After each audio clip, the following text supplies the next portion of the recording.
करें, श्रद्धा सुमन चढ़ाएं। कहते हैं कि गुरुदेव के चरणों में जो अपने मन को लगा लेता है उसके लिए तो ये संसार कुछ भी नहीं है। तो वो इस संसार को क्या समझता है कि ये असत्य है, जड़ है, दुख रूप है। और सतगुरुदेव का नाम क्या है? सत्य है, अजर है, अमर है, अविनाशी है।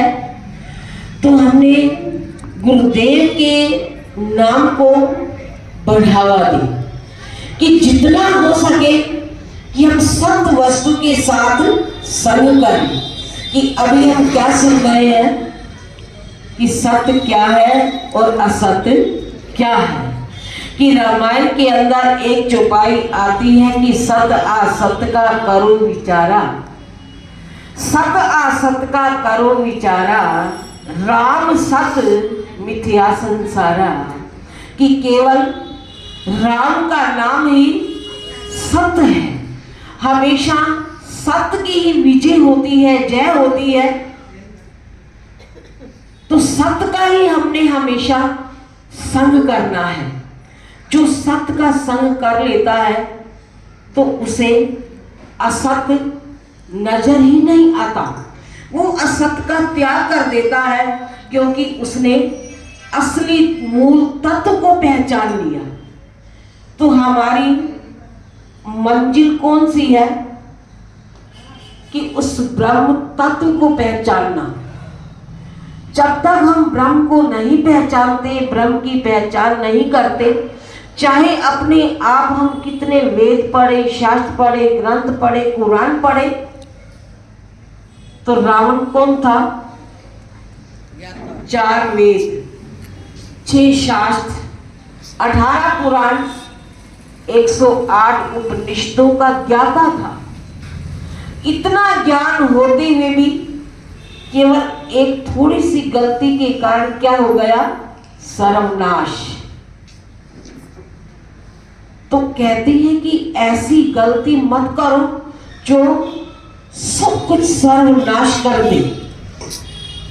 तो उस सत्य वस्तु को अगर पहचान लेंगे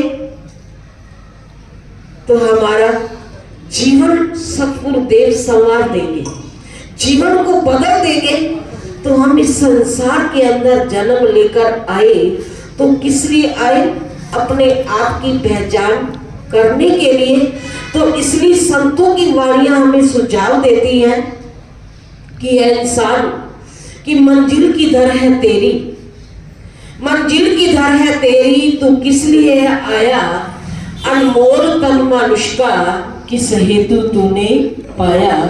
कि कभी हमने बैठकर इस बात का विचार नहीं किया कि ऊपर ऊपर की तो हम सारे देख लेते हैं कि अगर असलियत को नहीं जानेंगे, असलियत को नहीं पहचानेंगे तो हमारा जीवन बन ही नहीं सकता।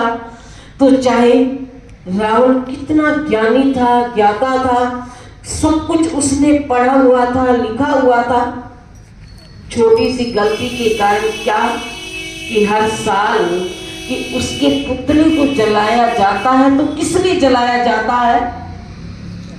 तो उसके अहंकार को जलाया जाता है। कि अगर सत्य वस्तु के ऊपर कायम रहता तो उसका ये पुतला ना जलाया जाता। तो हमेशा सत्य की ही जय होती है। तो सत्य का ही हमें ध्यान करें, सत्य की मंजिल को अपनाएं, सत्य मार्ग के ऊपर चलते चले। जो मार्ग हमें प्यारे श्री महाराज जी ने बताया, मंजिल दर्शाई, अगर उसके हम ग्राहक बनेंगे, उस मंजिल को तय करते चलेंगे तो हमारे लिए सब कुछ आसान हो जाएगा। तो सतगुरुदेव तो मुश्किल को भी क्या कर देते हैं? आसान बना देते हैं। तो ये संतों की हमारे ऊपर उपकार है, दयालुता है, कृपालुता है कि तेरे उपकार का बदला, कि गुरुदेव तेरे उपकार का बदला चुकाया जा नहीं सकता। कि यह कर्म जो सतगुरुदेव आपने वो भुलाए जा नहीं सकते।